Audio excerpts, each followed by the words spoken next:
Harihi Om.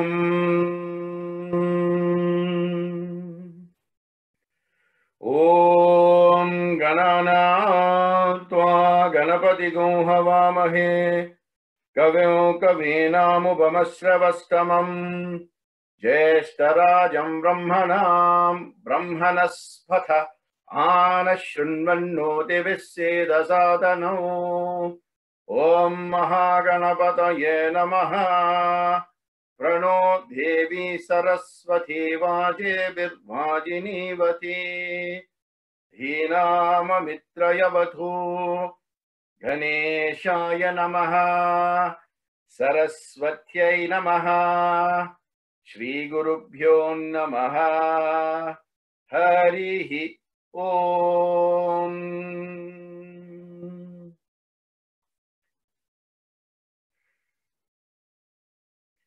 Vandhe Shambhum Umapatyam Suraguru Vandhe Jagatkarino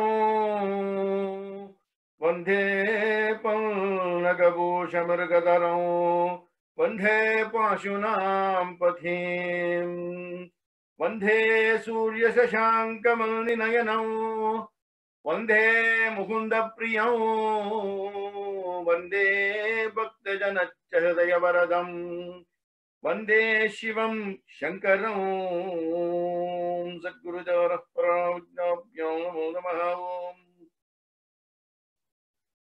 Tat Sri Sarveshwararphanamastu Harihi Om Sadgurujaranabindabhyam Namo Namaha Harihi Om.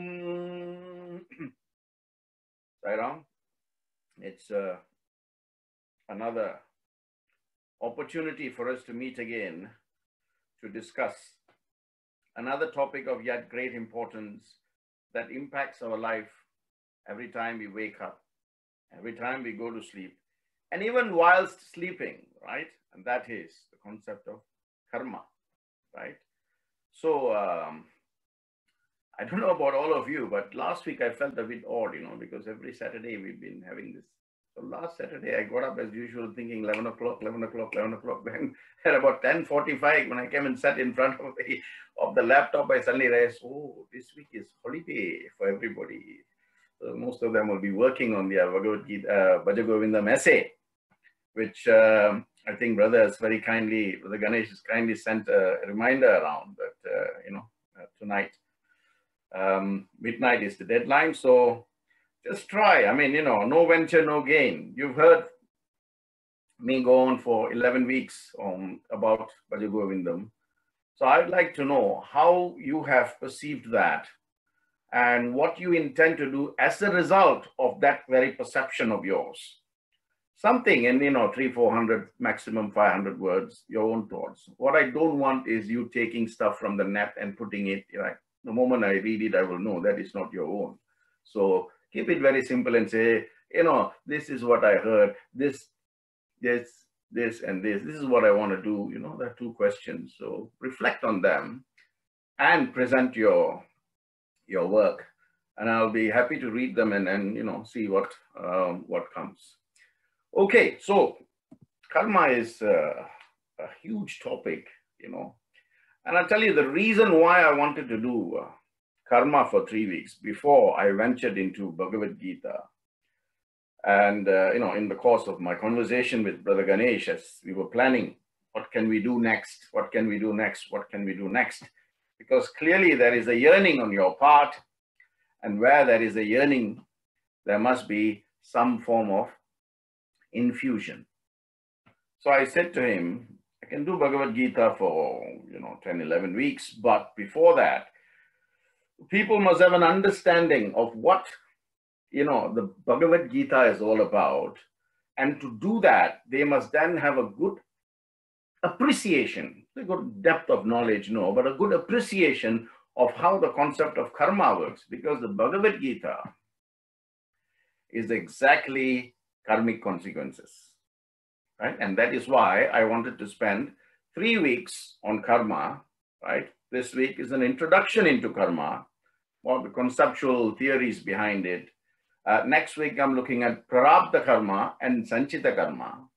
And then in the final week, I'll look at Agami karma and Kriyamana karma. So you have a background against which, I can build upon the core teachings of the Bhagavad Gita. So it is very important that, you have a good understanding, a good appreciation of how karma works.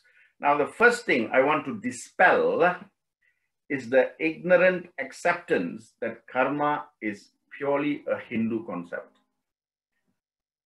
Karma may be a Sanskrit word, right?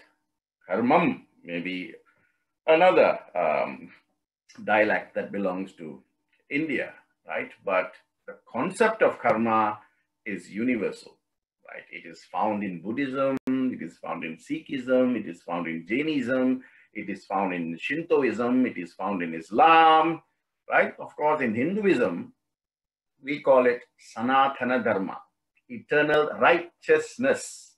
So karma within that bracket means the right way to live your life. Hence, karma is more applicatory than it is a concept, right? I mean, there is fantastic amount of research and materials. I'm talking about solid books, written materials, right? Like the Upanishads, the Brahmana Shastras, the Brahma Sutras. All these are clearly saying from a scientific perspective, right? From a scientific perspective, that actions performed on a small scale, microcosm, right? Microcosmic actions will have an impact or effect on the cosmos as a whole from a macrocosmic perspective. Actions performed on a small scale, microcosmic actions, will have an impact or effect on the universe or cosmos as a whole from a macrocosmic perspective. Hence, it is 100% real, right? Of course, many people say, karma is, it's a load of this and that and everything else. But I can tell you from a scientific perspective, if you can accept, right, the theory of evolution, if you can accept the theory of cause and effect, if you can accept the theory of gravity, right, just because you were taught it in school and just because, great scientists have said it, then you should also accept the law of karma, because no one can escape it. And those of you who are young and you know of this pop singer called Justin Timberlake, you know, he's got a song, and in the words of that song, he says, "What goes around comes around." So that's why the Westerners say the karma is like a boomerang, you know, what you throw out comes back to you, right? And it comes back to you with accuracy. So it is the first thing you got to get out of your head is this is not a Hindu concept, right? If you look at the Greeks, the ancient Greeks, right, they have exactly the same concept of karma, but they call it nemesis or fate. In Christianity, it is known as providence, minus the design bit, but yes, it's called providence. In Islam, it's called kismet, right? For those of you who know of the sect called Kabbalah, right? Concept of karma is called tikkun. In Buddhism, it's called kamma, K-A-M-M-A, kamma. Same thing. It comes from, of course, Buddhism is, you know, a derivation of Hinduism anyway. So you have that. If you want me to go further, right, I looked at some of the books, holy books. And if you look at the book of Galatians, right, chapter 6, verse 7, where Paul clearly says, "Be not deceived. God is not mocked. For whatsoever that a man soweth, that he shall verily reap." As you sow, you shall reap, isn't it? Jesus also said, you know, in the book of Mark, I think it's chapter 4, verse 22, he says, "With what measure ye meet, the same shall be measured unto you." Basically, you know, that's old language. What he's saying, what you give, exactly that is what you will get back. And that is also found in Luke, chapter 6, verse 38. Right? What you have plowed, you will verily get. If you plow wickedness, you will reap iniquity. Simple as that. Right? The Upanishads. Okay. Upanishads. Shintoism, Japanese. Right? Vietnam, Laos, Cambodia, you know, all this place, Indonesia, even the Fiji Islands. There is a small group of, what do you call them? You know, aborigines who live their life only on the concept of karma. Small group. This is you know, a small group of aborigines in the Fijis. Right? Anyway, Svetasvatara Upanishad says the vast universe is a wheel, right? Upon it are all creatures, and these creatures, including man, yeah, are subject to birth, death, and rebirth. Birth, death, and rebirth, right? Round and round this wheel turns. It never stops. This is the wheel of Brahman, the Supreme. Now you, whilst you're spinning, as long, excuse me, as long as you think you are separate from Brahman, you will continue to revolve in the bondage of the laws of birth, death, and rebirth. But with the grace of Brahman, once you realize that you are no different from Brahman, then you become that Brahman, and the wheel no longer, because the wheel revolves around you. You are no longer spinning in that wheel. You have achieved immortality. Tattvam asi. Ayam Atman Brahma.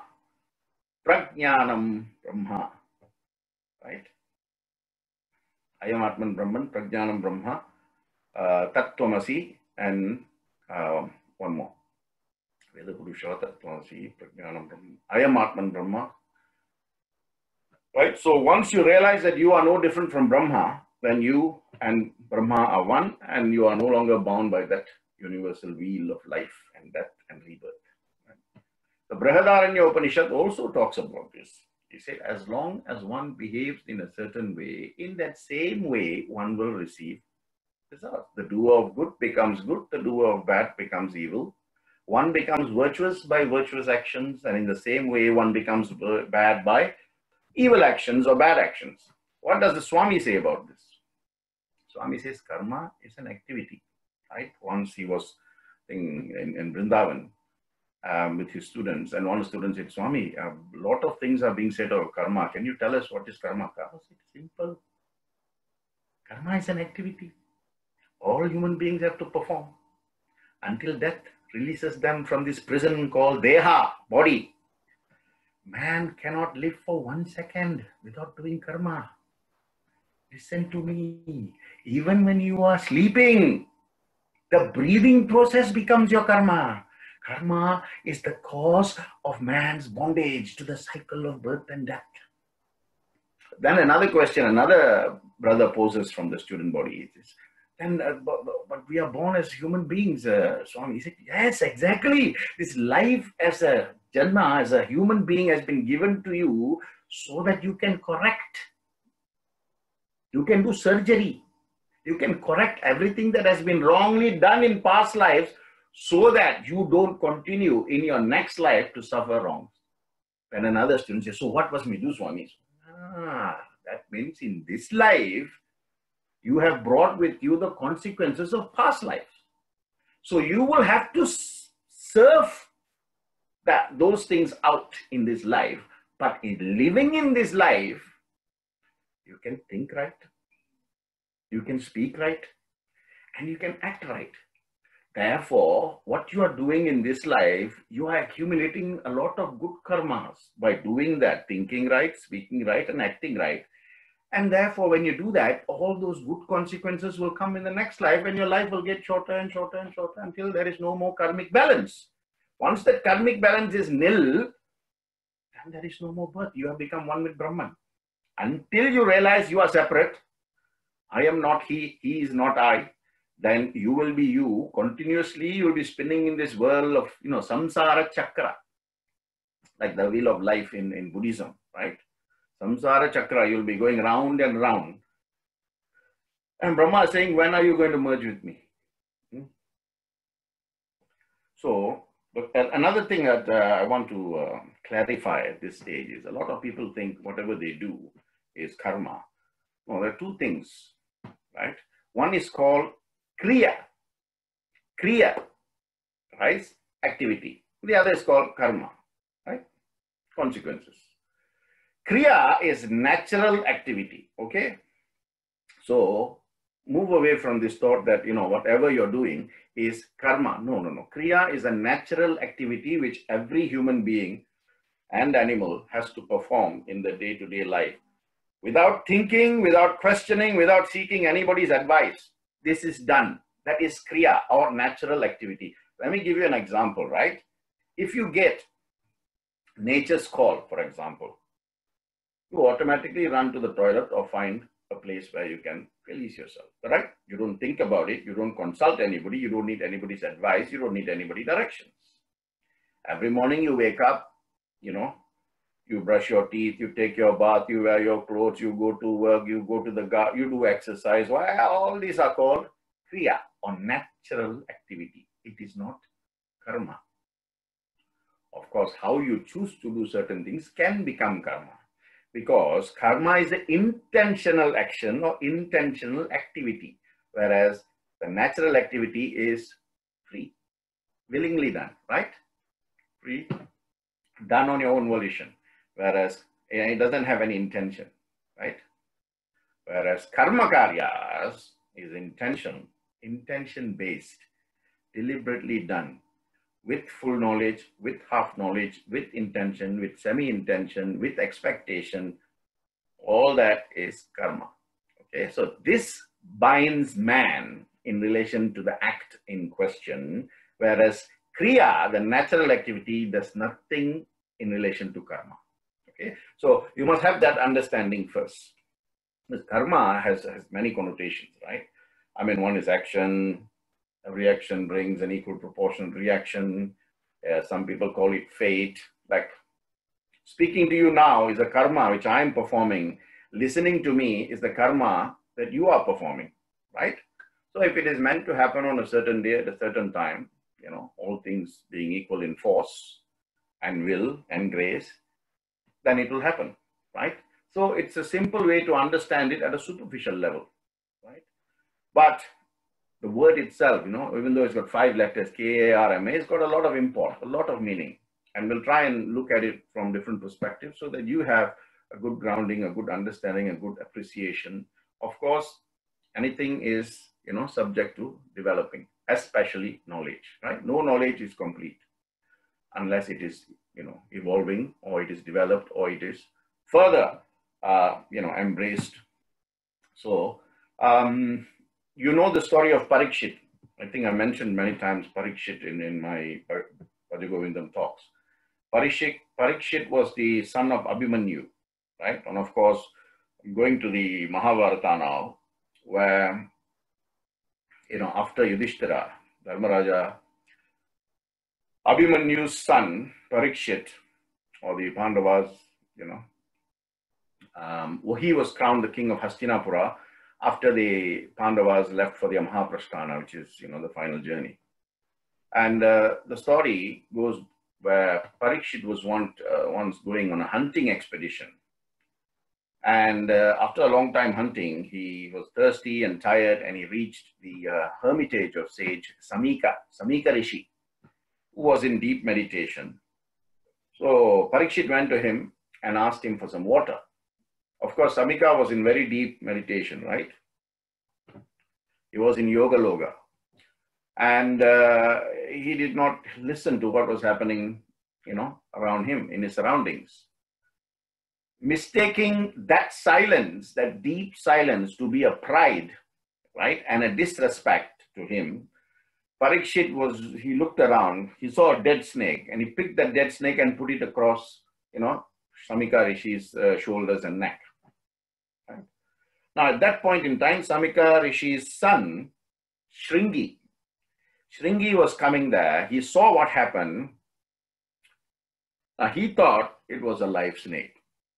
See, that is why it's very important. What you think, what you see, what you hear, what you say, and what you do, all comes down at the end of the day to how you react. Right? And I said to you before, there is a difference between reaction and response. Reaction is without thought. Response is with thought. In that middle between reaction and response is a small, short pausation.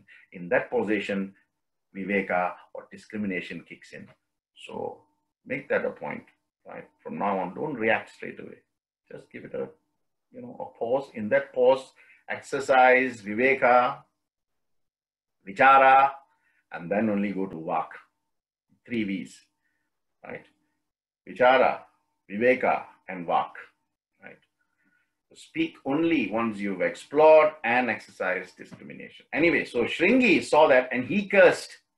He said, "You put a snake on my father's neck, may you be also subject to the same fate of death."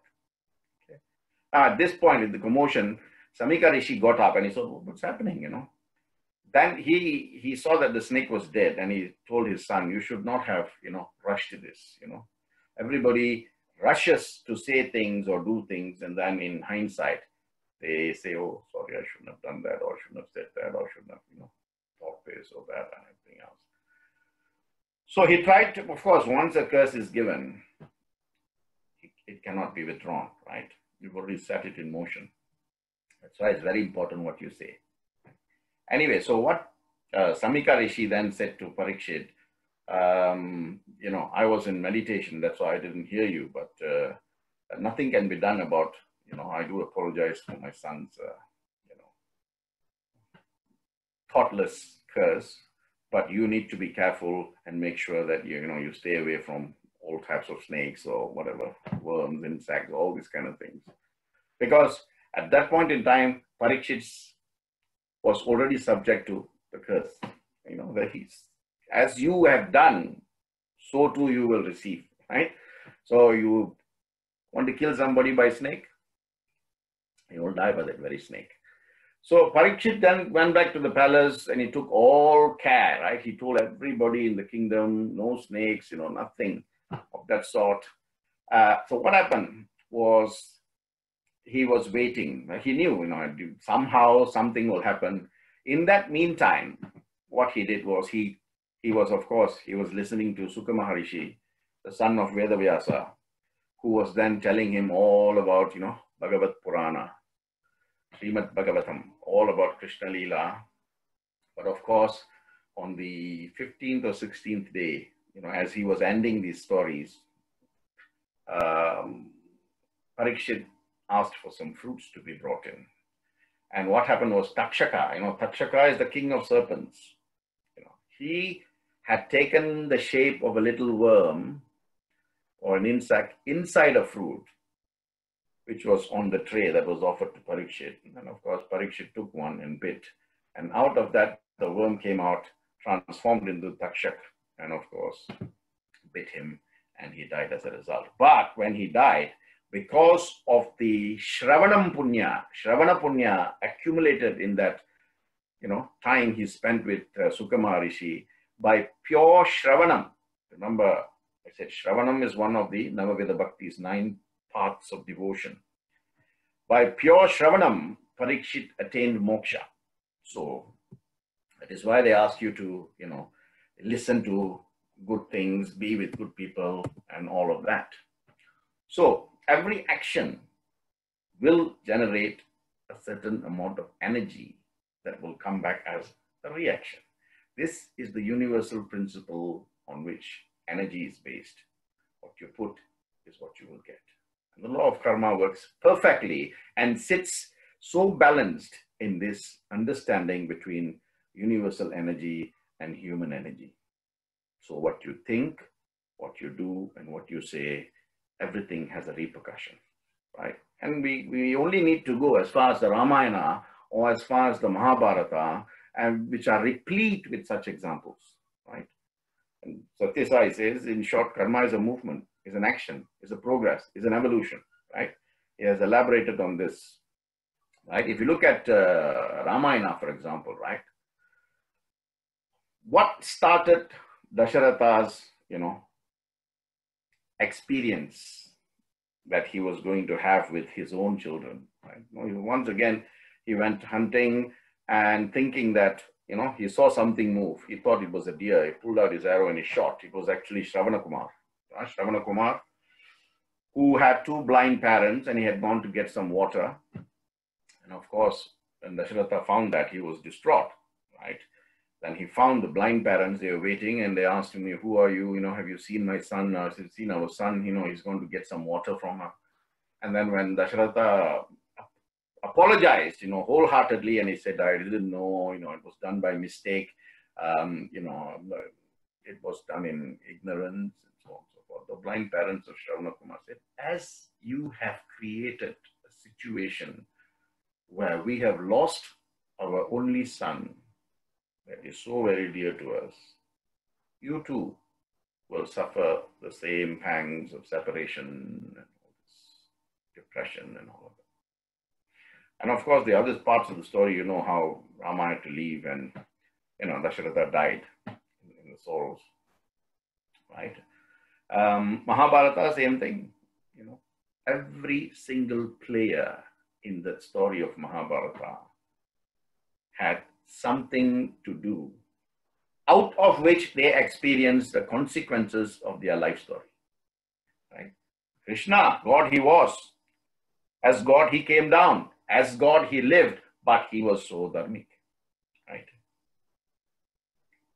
Despite that, he was cursed by Gandhari, and he too had to live that curse, and we all know how he died. Okay, so I'm going to talk about karma from Swami's perspective, right?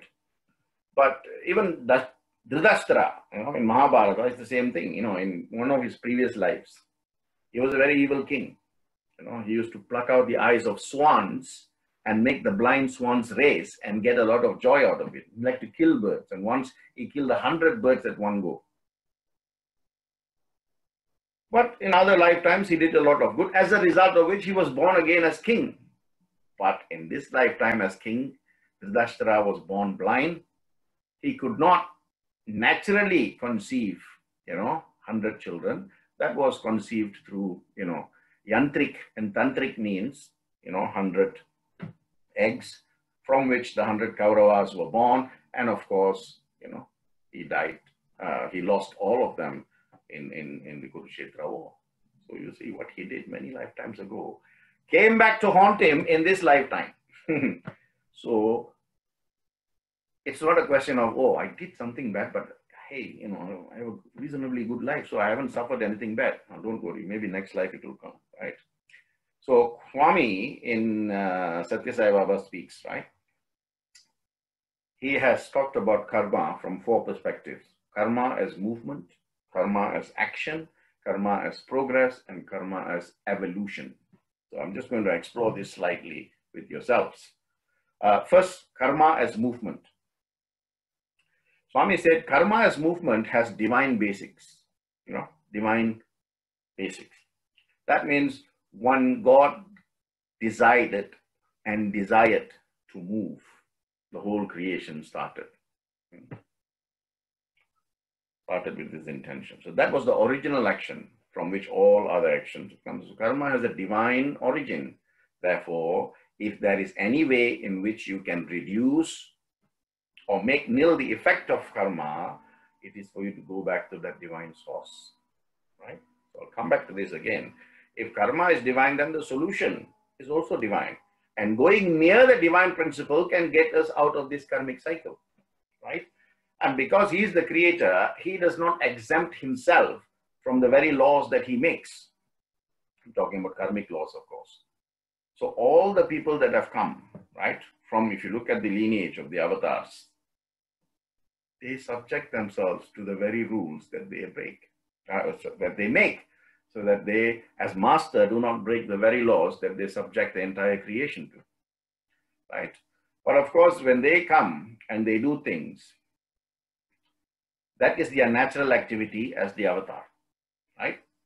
Of course, how they choose to do it. You see, if you look at Krishna, and I'll be talking more about this when I do Bhagavad Gita, right? Every time Krishna wanted to do something, he never instructed. He never instructed Arjuna. He never instructed any of the Pandava brothers. He never instructed Kauravas or Duryodhana, anybody. He will just say, this is the cards, this is the cards, and this is the cards.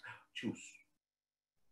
He never said, you have to do this, you have to do that, you have to do that. He will always put the choice on the table, and he says, you make the choice, because as you choose, so too will you face the consequences. So that is karma as movement. Karma as action is, something that you can say is physical and visible in nature, which you can look at, but it's not that easy, right? It's not something that you can just look at, right? There are some things you cannot look at. For example, your thoughts. You can feel your thoughts, but you cannot look at your thoughts. Your words. You need to think before you speak.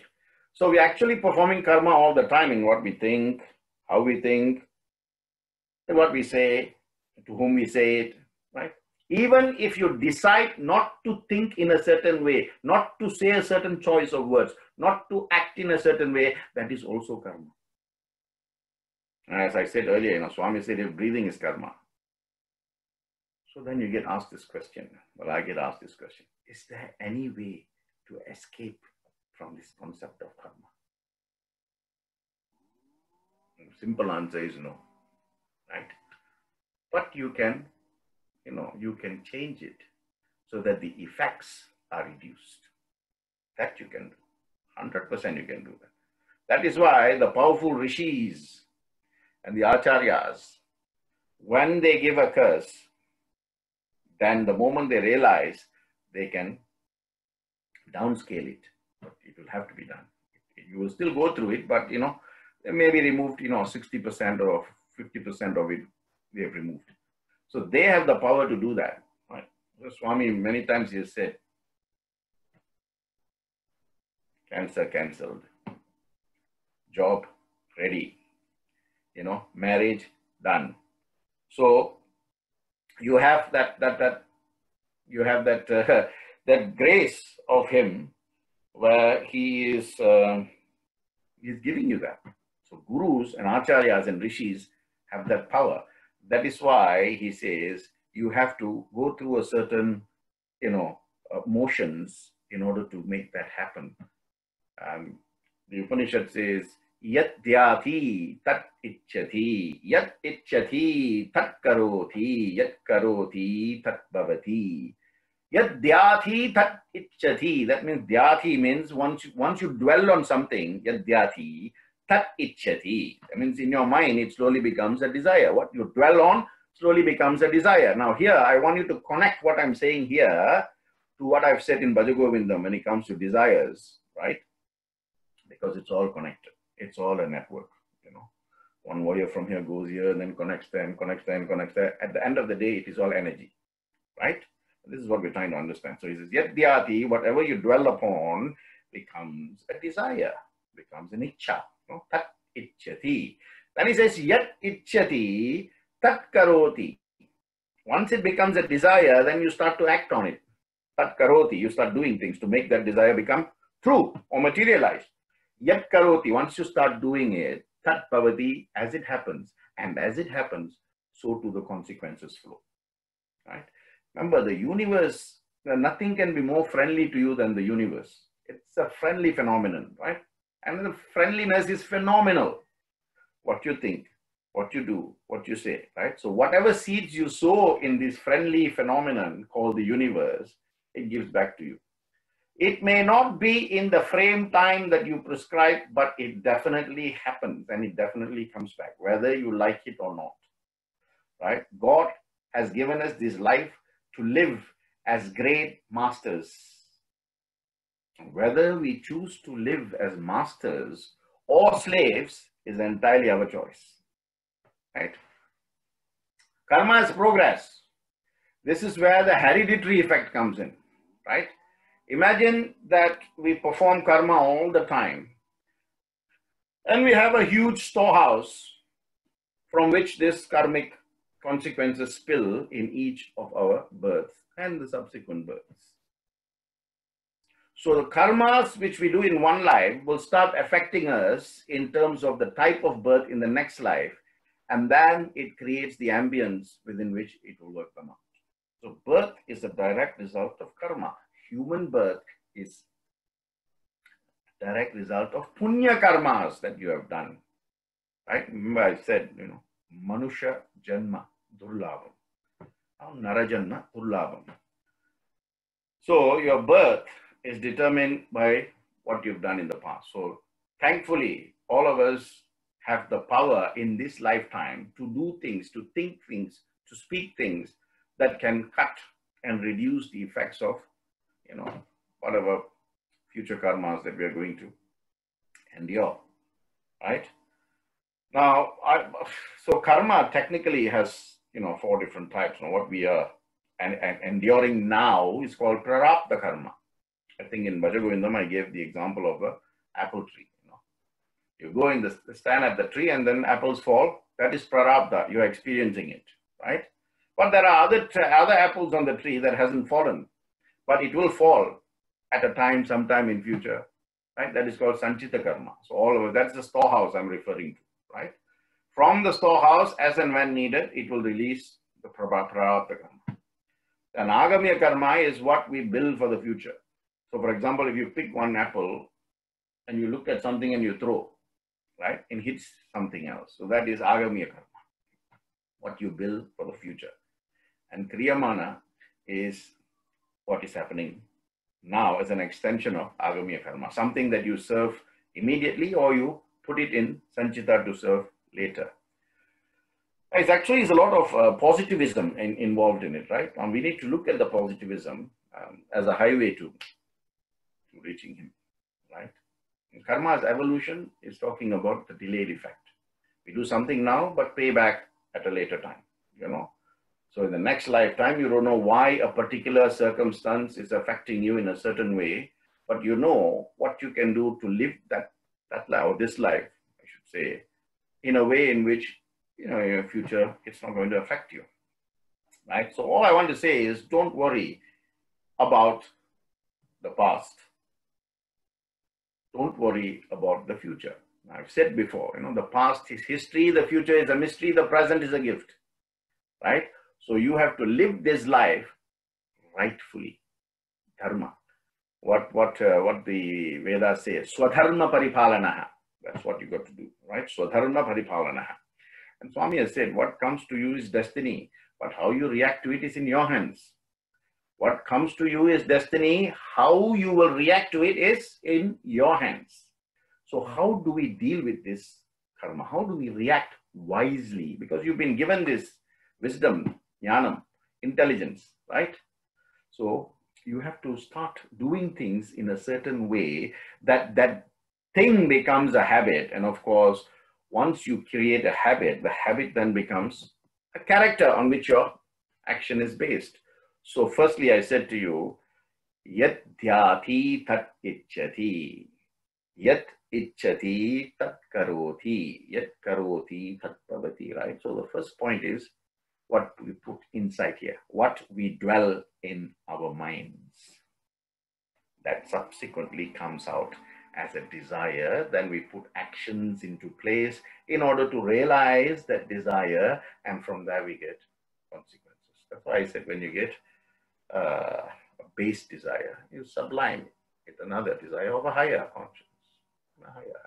So after some time doing it so often, you will see that you have the capacity to actually move away from all these desires. And I've also said, desires will come and go, right? It's okay to have desires, but don't get attached to the objects of the desire.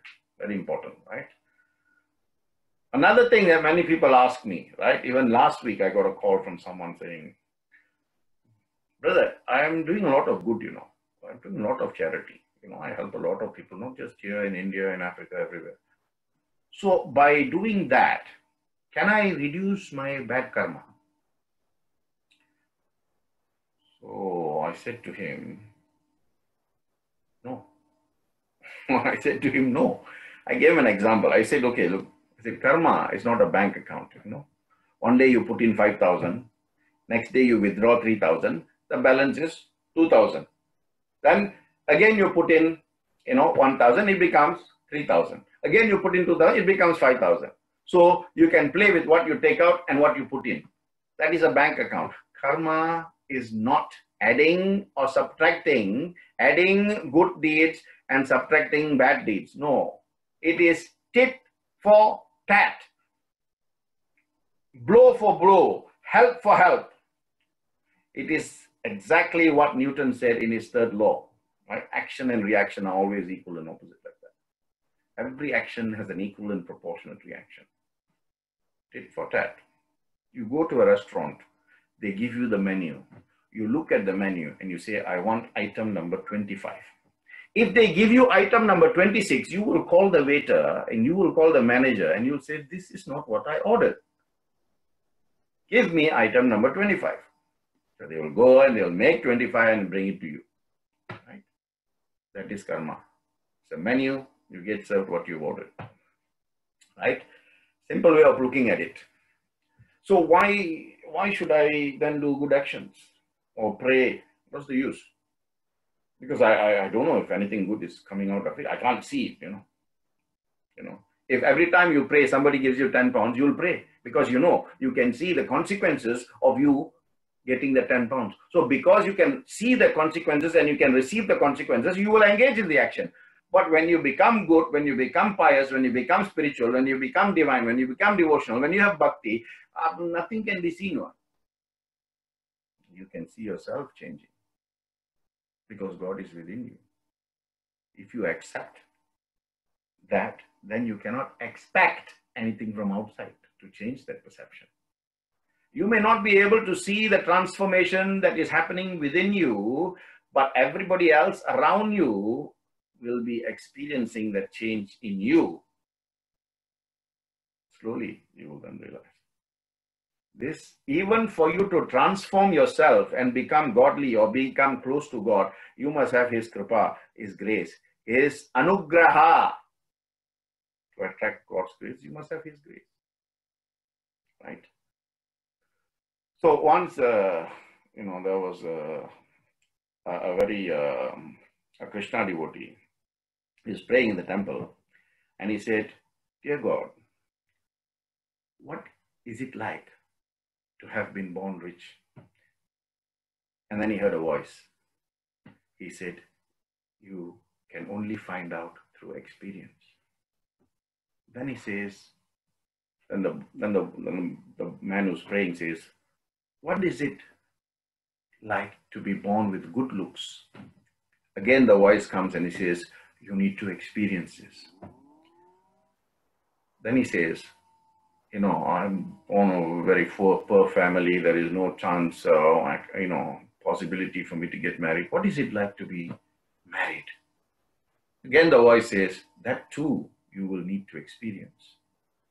Then this man says, if everything I need to experience, then what use are you as God?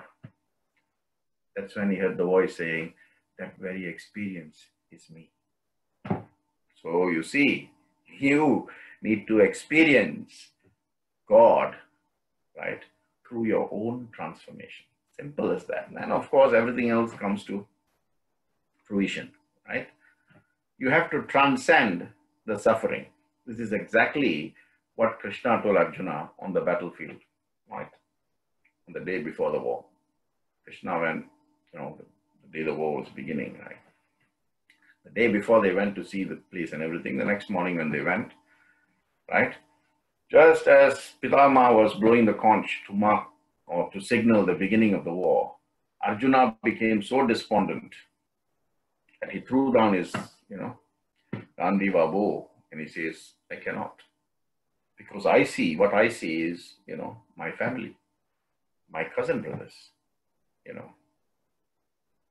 my brothers, my teacher's son, the great Pitama, Bhishmacharya, the great Dronacharya. How can I fight them? So his despondency is what led to the entire Bhagavad Gita that we have today. Simple communication between God and man. Bhagavad Gita. Bhagavad is God, Gita is the way in which it was mentioned, like in a song or in a prose, right? So it answers all Arjuna's questions. Krishna says to Arjuna, this is your dharma. You have to do your dharma. Why do you want to accept the fruits of your dharma? Then you have to go through this despondency. Do your act. Renunciate all your act. Right? You must have renunciation in every act, but you cannot renunciate the act itself. Very, very, very clearly he says, Nishkama karma. Right? Nishkama karma means have steady faith in that one Atma, the Paramatma, right?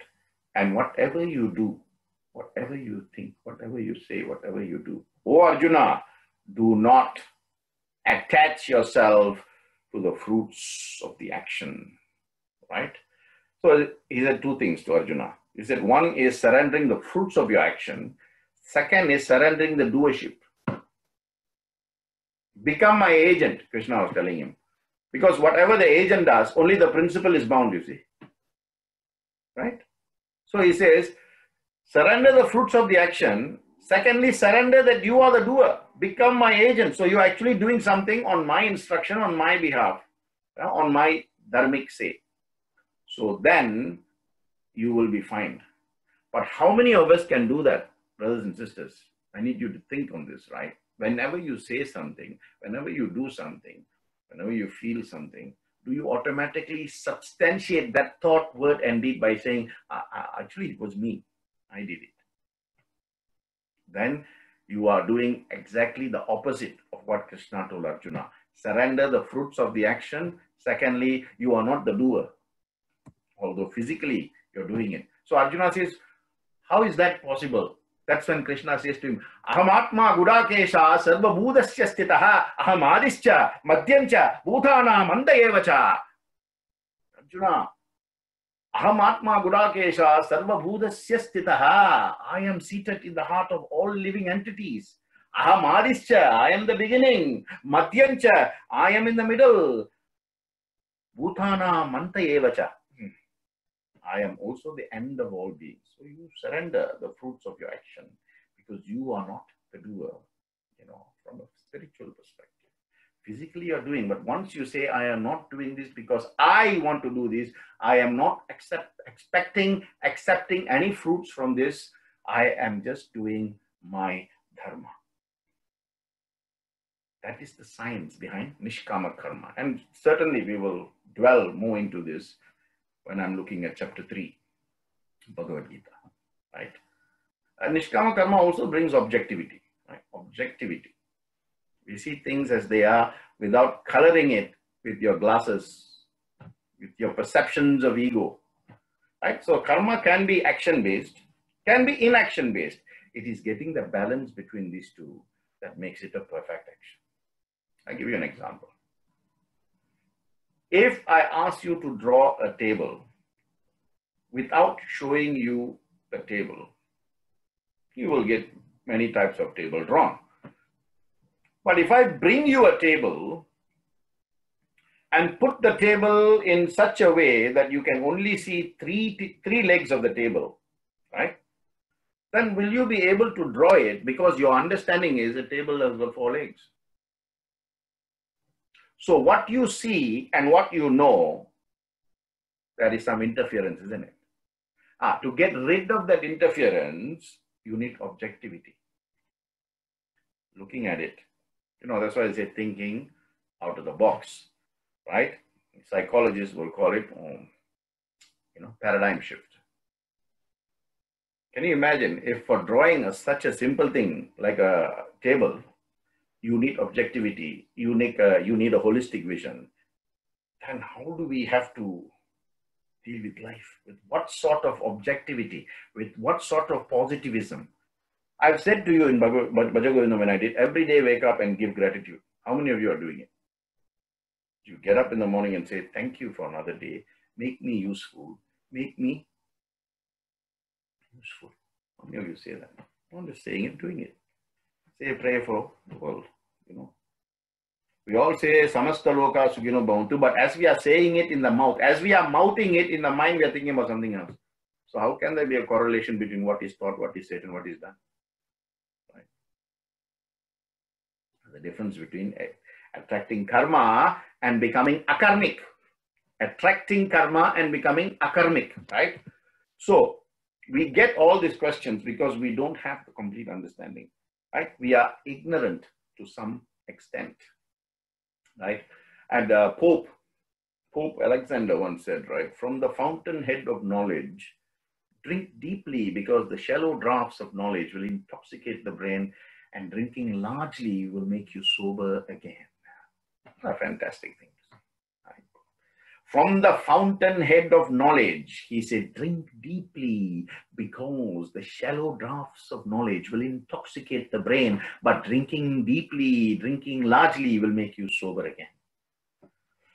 The skeptics will always question because they lack the understanding. Because they lack the understanding and they don't accept that they don't have the understanding or they lack the understanding, they will question you. Why you do this, man?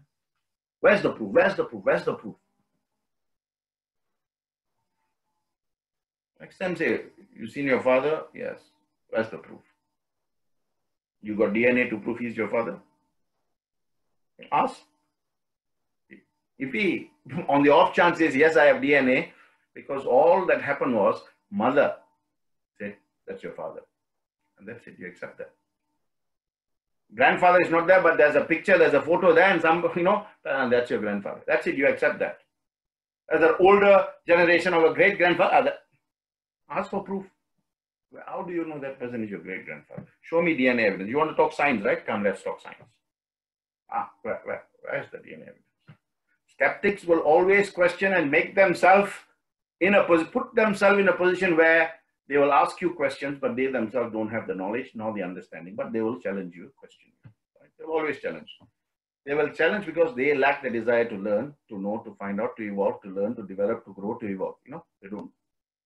So a common question that is asked of me, for example, right? Why do bad things happen to good people? Well, we're doing good work. Doing charity, attending bhajans, listening to Vignesh's talks, without fail, every time I'm listening, So I'm doing a lot of good work. So why should bad things happen to me? Right? So I'm doing only good. So only good things should happen to me. Yes, but this is this life. Definitely, if there's another life, good things will happen to you because in this life you're doing good. But in this life, you are here to meet out everything to balance the account from previous life, past lives. Right? Dhritarashtra, Duryodhana's father, Kaurava's father, had to wait for 99 lifetimes so that in his 100th lifetime, he is born as King Dhritarashtra. And what he did, 80, 90 lifetimes before that, He is serving in his 100th life form as King Dhritarashtra, blind, and he loses all his children. And he did that 100 lifetimes ago, 99 lifetimes ago. So whatever is happening to you is what you have brought with you when you were born. This is called karmic balance, you know. No, like you take a mortgage, right? Let's say 300,000, but every month you're paying, isn't it? Yes or no? You're paying, correct. So your capital comes down.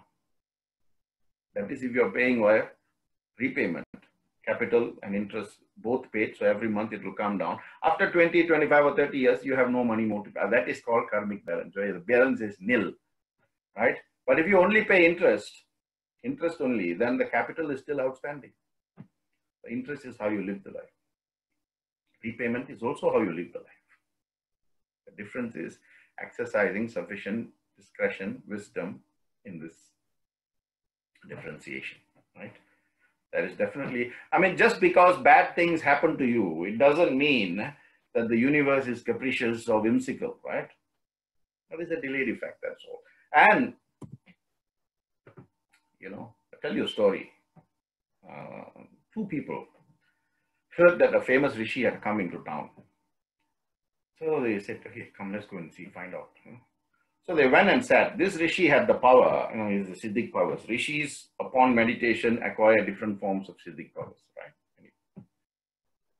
The rishi opened his eyes. I mean, when they went and sat before him, he was in meditation. He opened his eyes, he looked at one, then he looked at the other. And then he says, you, my son, you will become a king. You have that destiny, which I can see in your karmic chart. The other fellow, he looked at him and he said, you, my friend, you will die within 1 year. That is what I see in your karmic chart. So both left. Of course, one was elated, right? The one who's going to be the king was very happy. And the one who's going to die was not very happy. But what they did after that is what is important, right? Because many times we hear people say different things to us, and that affects how we think out, what we say and what we do. This is a story to make you change that perception or that acceptance of whatever is said. You know, whatever is said doesn't become until you accept it and you actually give energy to that thought, that word, or that action, right? It's in your hands, basically. So the man who was told that he was going to become king, he started living like a king. You know, he started spending money because he thought, I want to be king anyway. You know, he started spending money on all kinds of things. He was getting into wrong companies. You know, he developed vices and spending money. He never kept money. You know, he was throwing his weight around. He was callous. He was selfish, you know. The other fellow, for a few days, he didn't know what to do. He says, my God, I'm going to die. And then he said, okay, since I'm going to die, let me try and do some good and try and mend and repair all the relationships and see what good I can do for people. So he started to thank everybody. He started to make a difference to his life by making a difference in other people's life. He slowly started to help everybody. He changed his perspective completely. He was in his own way slowly preparing for his death. Now, they lived their life, both of them, in the same way. Suddenly they realize it's been 13 months, more than a year. The other fellow hasn't become king and this fellow hasn't died. So they met and they said, let's go and ask this sage, what is he talking about? Again, they went and, you know, when they went, they had to go through a forest. So they were waiting there. And then they saw, some thieves coming. When they saw the thieves coming, you know, the one fellow ran quickly and climbed a tree. You know, the fellow said he was going to be king. He quickly, but the other fellow was a bit tense. He didn't know what to do.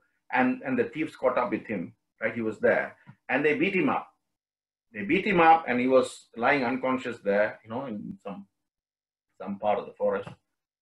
And then this fellow on the tree could see everything. And then he saw that those thieves were digging in one point and they were putting something under that. And then they went off. So he waited for a few hours. And then he came down, you know. He dug up that place and he found a big pot of gold. So he took the pot of gold, you know, helped his friend, you know, carried him to the near village and then waited. And they went to see the rishi. And again, you know, the rishi was in deep meditation. And he opened his eyes and he said, "Yes, what can I do for you?" So the man who was told that he's going to be king, he said, "You said I'll be a king in 1 year, right? In a year's time. It's been 13, 14 months now. I have not been a king. And you said this man will die within a year. And he's still alive." So the Rishi said, "Yes, I did say that. But the way you thought, spoke, and lived your life after I said that to you changed, because you accumulated fresh karmas in a different way. So although you were destined to become a king, you are now ended up with a pot of gold. So no more king, but you still have riches. So what was meant to come to you came to you still, right? But not in the form that it was supposed to come to you, because you have done something to, interfere with that universal energy. Remember I said it's all about universal energy. Oh, so what about this fellow? You said he's going to die. Because of the way he lived, he thought, he spoke, and what he did actually saved him from death. He just got very badly injured. So what I'm trying to say is the actions that you do today, right? You can change your tomorrow. And when you can change your tomorrow, the backlog can also be tinkered with in a certain way, right? So it's very important, right? It's all about doing something, saying something, or feeling something, or thinking something, right? And for that, you get the thought will come back, the action will come back, the words will come back, the feeling will come back. So can I do something that I didn't realize was wrong? Like you earn money, right? Karma is like money. You earn money by your actions. If you're paid your national minimum wage, or let's say it's £9 an hour, and you work for 10 hours, you get £90. The employer is not going to say, I like the way you comb your hair. I like the blue shirt you wear every Thursday, so I'm going to give you 100. No chance. You work 9 hours, you get paid for 9 hours, right? So earning is based on the value that you create, right? The value, your value, your rate per hour, or whatever case may be. And of course, the same value is when whatever you earn, you will spend, isn't it? If something is worth, X amount of money, you got to pay that X amount in order to get that value back. That's why they say VFM, value for money. So the action you perform is the causes. The value you create is the effect. The money you earn is the consequence. Right? The work you do is cause. The value you create is effect. The money you earn is the consequence. Okay? Understand that.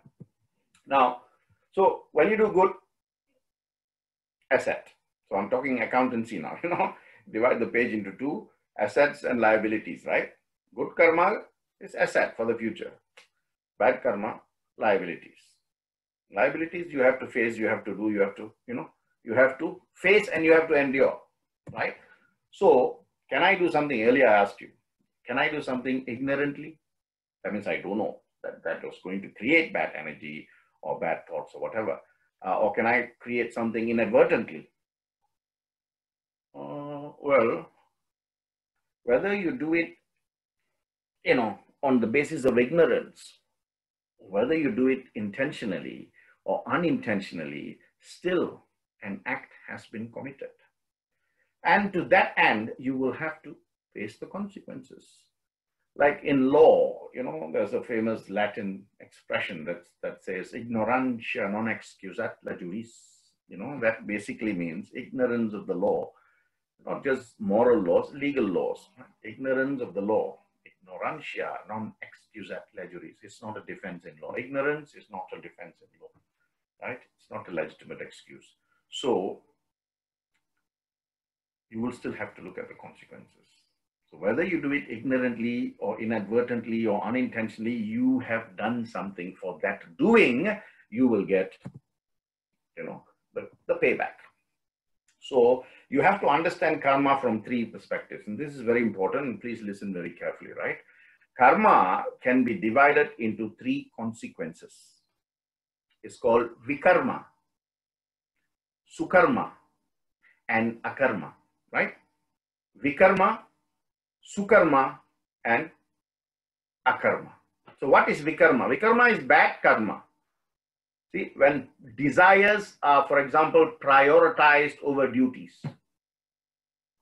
So the person who, for example, wants you want an immediate reward, award, whatever the case may be, you neglect your duty, right? This is based on short term. That is vikarma. So it's bad karma. You prioritize your desires over your duties, and you neglect your duties. And it's very short term. That is short term profits, Vikarma. Sukarma is good karma. When duty is prioritized over desire, it's opposite to vikarma, right? But the only difference is, although you prioritize your duties over your desire, you still want some reward or some award or some recognition.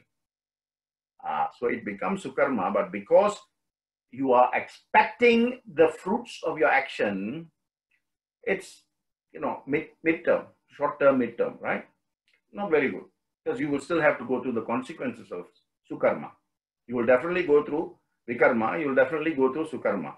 The best is akarma. Akarma means no karma at all.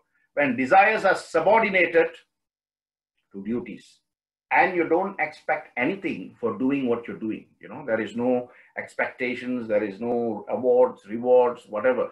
You just do your duty. This is long term. Freedom from birth to death is what you will get.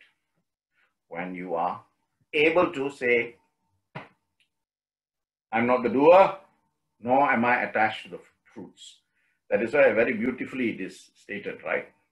Very beautifully it is stated in Bhagavad Gita, chapter 2, verse 47. It says, Karmanyevadhikaraste ma phaleshu kadachana ma karma phala heturbhur ma te sangosthava karmani. You have a right to perform your prescribed duties, but you're not entitled to the fruits of your action.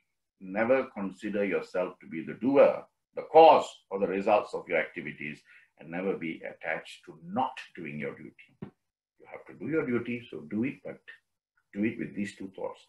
I don't want any fruits to come back to me. I realize that I am not the doer. When you think like that and you act like that, then we'll get what we call as Chanakya Jnanam. Chanakya was a great, this wise advisor to the king. He said in Chanakya Niti, in the judgment or the wise judgments of Chanakya, he says, a man is born alone, he dies alone. He experiences the good alone, he experiences the bad alone as a result of his karma. He goes to heaven or he goes to hell, Surgaloga or Patalaloga, entirely as a result of his own doing. No one else. Once somebody called me and said, my husband likes to borrow money. He's, he drinks, all that thing, right? I said, yeah. Well, that's going to affect our karma. I said, no, that is his karma. He will face it. But you will also enjoy the consequences of that. But you don't attract his karma. His karma is his karma. Your karma is your karma. Your child's karma is your child's karma. Everybody comes with that account. So it's all free will. How do you live this life? Simple as that. Karma basically means, how am I living? And in that question, how am I living, you have to ask yourself, how am I thinking? How am I speaking? How am I doing? Equals, how am I living? Okay. So that as an introduction into the karmic concept.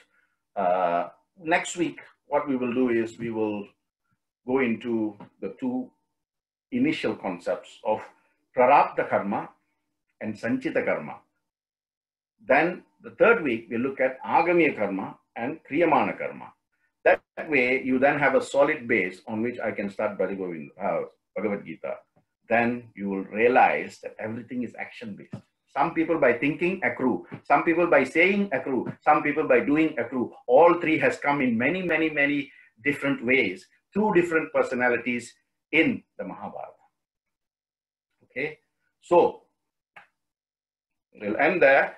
And sister, is there any questions, Sister Dushi? Yes, Siren brother. Yes, we have some interesting questions. Thank you for this talk, and we did miss last week's session since we didn't have any. So first question is, could you kindly expand on masters or slaves that you have talked about? You know, Swami has said, right, as, you know, God, if you think of, God you are. Dust, if you think of, dust you are. As you think, you become. So how are you thinking? You know, like I said, the birth of a human being is at the level just before you become God himself, Manusha. Because after Manusha, there is only Purusha. So are you living like a master? Or are you living like a slave? Master means overcome desire. Slave means subject to your desire. Finish. In simple terms, how am I living? Now my last question. How am I living means how am I thinking? How am I speaking? How am I doing? Equals how am I living? Like a master or like a slave? You know? Okay, sister, next one. Please explain this. Whenever the bad done by parents, will the kids get that karma? As there I think I've answered that already, right? They're asking if you have signed a contract and you are the benefactor of the contract, no one else will benefit from that contract because your name is on it. Right? In the same way, the benefit of the contract comes to you, the burden of the contract is also yours. No one else can be put to receive the benefit or the burden. So your karma is your karma. Make no mistake, right? No matter who you are or what your relationship is with your husband, with your wife, with your son, with your daughter, with your father, with your mother, with your brother, with your sister, with your uncle, with your aunt, with your nephew, with your niece, your karma is your karma. No one can partake in it. No one can say, I'll take 5% of it because I'm your son. No chance. Absolutely no chance. So move away from that thought, because that is the basis of Sanatana Dharma. You have to ensure that you are living in a way where you're thinking right, speaking right, and doing right. So how can, when you don't say something right, somebody else gets the benefit or somebody else gets the burden? Cannot. It cannot happen. That is not Dharma already. Sanatana Dharma means eternal righteousness in thinking, eternal righteousness in speaking, and eternal righteousness in acting. Then yes. So you can't say, my children's one I have taken, my husband's one I have taken, my wife's one I have taken. Nothing doing like that, right? Move away from that foolish thought. Next one. Can karma or obstacles be removed by performing pujas or havans? You're not listening to me properly. That's your problem, right? I have already said earlier, you know, I said many people ask me, why do bad things happen? I'm doing so many good things. Yeah, you're doing good things in this life. Do you know what you've done in your past life or your past lives? And I gave you examples, right? From Mahabharata, from Ramayana, from God himself as Krishna, right? Parashurama. What about Drona's son, Ashwatthama? Still going between, you know, Bhuloka, Bhuvaloka and Swargaloka because of his actions. So, do the pujas, do the havans. It is for future. What you're storing in the storehouse. It is not now. Now is for what you've done. Right? So put the right thing in your storeroom, because that is what will come out in your next life. Right? Okay. You can reduce. You can reduce. You can never remove. Just think like this, right? If you change your life, every time you're only thinking good things for people, every time you're only saying good things to people, every time you're only doing good things for people, finish. That's all. That's all you need to do. That's all you need to do. Swami says very simply, think good, be good, see good, hear good, speak good, then you'll feel good. It's been given in a complex presentation in the Upanishads, in the Vedas. It's been given, you know, in a prose fashion by great acharyas like Shankara and Vyasa. It's been given very simply by avatars like Swami. Simple words. Think good, hear good, speak good, feel good. What else do you need to do? When you feel good, in that good, I have said to you, there is God. G-O-O-D, G-O-D. Right? Okay, any other question? Yes. This person apologized for the extreme nature of the question. So what about a rapist? If he does act an offering to God and without any doership or ownership?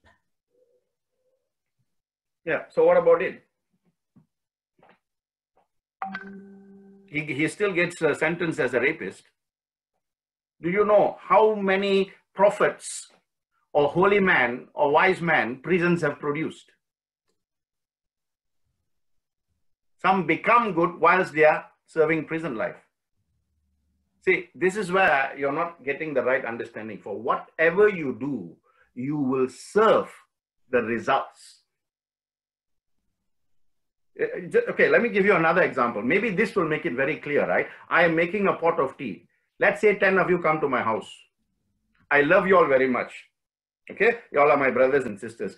I love you all very much. I am making the pot of tea. Despite my genuine feeling of love for you, instead of putting sugar in the tea, I put salt. Just because I have love and I'm doing puja and havan for which you all have come, will it change the taste of the tea? Will it change the taste of the tea? No. That has nothing to do with what I am doing, puja and havan, and it's got nothing to do how I feel for you genuinely. My actions will produce the result. Nothing can change that. So if you rape and you get caught, you will face it. If you don't get caught, it goes into your sanchita. Don't forget. You think you escape? No chance. Next life, you will get it. You don't have to believe in it. This will happen. This is nature. This is natural. It will happen. You don't have to think, what are you talking about next life? That's fine. People have come and gone. Krishna himself has said to Arjuna, Arjuna, I know every aspect of every life form that I have taken, and I can tell you everything that has happened in each of that life form. But you don't have that depth of understanding. That's why I'm giving you this Sankhya Yoga. 18 chapters in the Gita. On the first day, I will tell you, the first week when we do Bhagavad Gita, every chapter is a yoga. And that's why you need to have a good understanding of karma.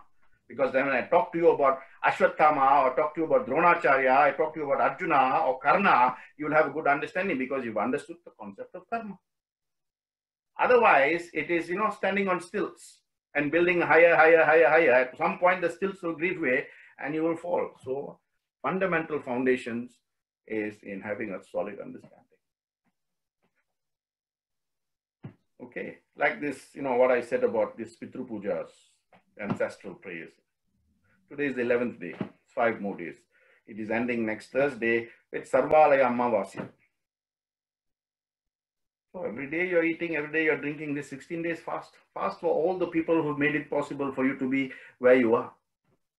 Can you be there without your parents? Can they be there, or could they have been there without their parents, and so on and so forth? So that is why you give this gratitude. Thank you, thank you. Keep looking after us, keep blessing us. You can pray to the God that you cannot see, that you cannot feel, but you can't pray to your grandfather, your father, your great-grandfather, whom you may have seen, may have touched, may have been in the company of. That is the balance. Matrudevo Baba, Pitrudevo Baba, Acharya Devo Baba, Ditti Devo Baba. So, you decide. Every single thing you think, every single thing you say, every single thing you do, you and only you will have to face it. That's why they say always say good things. You look at all our elderly, forefathers and ancestors, they only used to say good. May you have a long life, May you have lived happily, live with prosperity, live with peace, live with joy. Why can't you do that? Start doing it. What is waiting? What are you waiting for? What are you waiting for? It does not take anyone outside of you for you to have good thoughts. It does not take anyone out of you for you to speak well. It does not take anyone out of you for you to do good. Simple as that. That is the truth. Somebody must come and tell you, brother, please think good. Then you'll think good. Or somebody must come and say, brother, please think good things. What? Your parents have been doing that all the lifetime. What? Which parent has said speak bad, do bad, think bad, be bad in this world? Which parent has said that? Okay. Any other questions, sister? Yes, we got quite a lot of questions this time. It's going to be I don't think we will have enough time to answer all That's of okay. them. We do what we can, and then the rest we just carry forward. Yeah. So the next one is, do we attract bad karma by not stopping others from bad things that we witness? Okay. This, I have to ask you this question. Is it in your power to do so? Could you have helped in any way? You see, I can't give a straight yes or no answer because you phrase the question, you put yourself in the circumstances. Could I have done anything within my power to change the outcome? If yes, and you choose not to do, yes. Because remember, vikarma, sukarma, and akarma. You know how many people out there on the streets, you know, every day when things happen, they just walk past. So to each his own. Swami says, isn't it? If just going by what Swami says, help ever, hurt never, then you've got your answer to that. And legally, I have to ask whether it's a moral duty or a legal duty. Legal duty has ramifications, repercussions. Moral duty doesn't. So if you're let me give you an example. If you are a lifeguard in a swimming pool, in a swimming area, or you're a lifeguard at a beach, you are legally bound to save anybody who's having trouble in the waters. But if you're not a lifeguard, you are just on the beach, you don't have that legal duty. However, you have a moral duty. But by agreeing to jump into the water and save that person, you are converting your moral duty to a legal duty. And there will be repercussions if you don't do it right, or in your great endeavor to save, you fail to realize that you can't swim in deep waters. So you actually, in trying to stay afloat, you actually push the poor person under the water and causes death prematurely. So yeah, that's your answer. Go on, sister. If a victim dies in the hand of a thief, and can we say, according to the karma, the victim might have killed in the same situation in this lifetime? The question is wrong, sister. Can you read it again, this time slowly? If a victim dies in the hands of a thief, can we say... Okay, so he's dead. The thief has killed him, right? Yeah. Okay, now next. If your partner is going down a different path... No. Question. Earlier the question, sister. Oh, I'm sorry. Yeah. So if a victim dies in the hands of the thief, according to the karma, the victim might have killed in that same situation in this lifetime. It means past lifetime. Right. That's why I'm saying the question is wrong. Yeah. Because if you killed in this lifetime and you're not in prison, that means it goes to your sanchita. Mm. That means you will serve the sentence for killing that person in your next life, but because of what you've done in your past life, you've died at the hands of the thief. Mm. It is one continuous chain. What is happening, what is waiting to happen, what is being created to happen, and what you are doing to make that creation come to finish. 4 karmas. Okay, next. If your partner is going down a different path, like you said in your example, is it your duty or dharma to help them change? Not really. You cannot change people, right? Otherwise, everybody who goes to Prashanti would be changed. Just by having the, darshan, samparshan, right? You can't. You all have a role to play, isn't it? If that was the case, then we won't have any, divorces or marriages or separations. If everybody can change everybody else. Your job is not to change it. Your job is to accept and carry on. But you cannot accept and carry on because you have something called expectations. Because you have expectations, you get disappointments. Because you have disappointments, you get anger. Because you get anger, everything else pans out. So don't expect. Do not judge unless you want to be judged. Right? My own story, when I met my wife, she was not a Sai devotee. She was not a Sai believer. Right? She was a very devout Hindu. But for years, I put Swami's picture in my cupboard because she didn't want it anywhere in the house. Not once. I mean, if anybody meets my wife, you can ask. Not once I have asked her to follow me to a Sai center. Not once I have spoken to her about Sai. Not once I have even mentioned. But I continue. Till one day, she asked me. Then I knew that her journey has begun.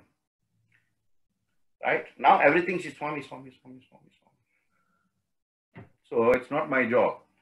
Despite the knowledge, the experience and everything I had, not once I spoke to her. Years, I'm talking about years. But when my daughters were born, I used to take them to bhajans. They were in a little cot. Those of you who know me for many years, right? Let them listen. Let them see. Let them experience. That's what you can do. You can only be the support system. In a brand new building, there's a fire sprinkler system, isn't it? Let me ask you, just because the fire sprinkler system is there, does that mean no fire will happen in that building? I don't know. But if a fire happens, the fire sprinkler system, to some extent, will subdue it. So you, fire sprinkler system, as and when needed, your support system, that's all. It's not your job to change anybody. Firstly, accept yourself for who you are and seek to change. Seek to understand rather than to be understood. Then every problem will be solved. If everybody thinks like this, the countless number of people who've come and said to me, brother, my sister doesn't understand me, my brother doesn't understand me, my wife doesn't understand me, my husband doesn't understand me. My question is, do you understand them? No? Okay, go first, try and understand whatever they are saying from their perspective and tell that to the same other person. Tell the same to the other person. Seek to understand rather than to be understood. Much of life's problems will be solved. Simple technique. Yes? Any more? We got so many questions today. That's good. People are thinking, so that's good. So the next one is, how are the Africans taken as slaves from Africa be responsibly? Sorry, say that again. So how can the Africans taken as slaves from Africa be responsible? Be responsible? Mm-hmm. I don't understand the question. This, you should read history. Right? Go and read the life and times of Martin Luther King. You'll get a good answer to this question. Right? I mean, the philosophy behind the rhetorics of this question is far too wide. That is vikarma. Vikarma you have to pay. The next question is, when do we attain moksha? If we do good in this life and face the bad karma from previous life, you mentioned that we would have a good life next life. So when does this cycle volume of your debt? I need to know the volume of your debts so I can give you a number of lives. Unless you have that information, I cannot say when you will get moksha. But you can make it easy by living it right in this lifetime.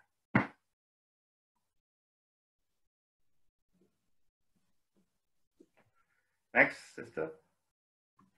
I think if you have spent time being devotional towards the wrong guru,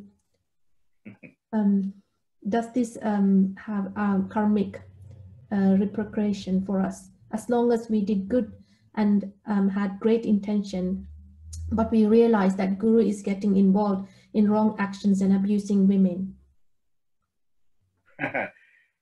I will only ask you one thing. Where is your own wisdom? You need someone to tell you to do something and you will do that thing, whether it's good or bad, and then you say, well, I'm not to be blamed. Yours. Exercise it correctly. You cannot blame someone else for what you have chosen to do and then say that guru was bad. Why are you still with that person? Remember what I said in Bhaja Govindam. If anyone is getting in the way of your own progress spiritually, ditch them. Ditch them. I cannot be more clearer than that. You are trying to hide behind a guru. That is wrong. You need to question yourself. If you know that person is wrong, he is not walking the path of Dharma, then why are you with him? By the fact that you have chosen. Anybody put a gun and say, follow this guru? Anybody put a knife at your neck and say, follow this guru? No, your choice. Everything is choice. Remember what I said, what Krishna does in the Mahabharata? Choice. Everything is on the plate. You choose, you choose, you choose. And then as per your choice, the consequence will flow. So there's your answer. You need to take a step back and think. What am I thinking? What am I saying? What am I doing? And then you need to reposition yourself. Right? Conscious sir? Right. What if the non-believer or atheist parents oppose for the children to develop faith? To develop faith. We cannot just say it's a karma and let it be. Yeah, I'm saying, be, do, tell. What he has said. What are we teaching our children in the SSE? If the teacher in the SSE is saying, the 5 values, Satyam, Dharma, Shanti, Prema, Himsa, but you as parents are not doing it or showing it to the children, then why are you talking about karma? If you don't want the children to lie, you always tell the truth. If you don't want them to drink or smoke, you don't drink or smoke. So be, do, tell. Simple as that. Don't expect anything, to happen simply because you are the father and you want to change your child. No chance. No chance. You have to, like I said, you have to be the support system. If you do everything right, then you have nothing to worry about. You may be the best person in the whole world. Very nice, very kind, very courteous, very compassionate, very balanced, very fair. But if you don't go to work 4 days a week, you think your boss will accept you simply because you have all those qualities? No. So, as the same thing in the the mother, there are certain things that you should do, and just by doing and providing. Remember I said, everybody comes with their own karma. I know people who are priests, who are reverends, who are mullahs and their children have gone, in different paths. So it's not for you to correct their life. It is for you to live your life correctly. Finish. People must say, my father, no matter what you say to him, no matter what you do to him, the man is, his principles, he never shakes it, he never compromises. I wish I can be like that. There you go. There is the point where the thinking has started in your child. Whereas if you bend and sway to every movement of your child, remember I said to you about loving your child and being, completely infused with infatuation for your child. And you're creating problems for yourself.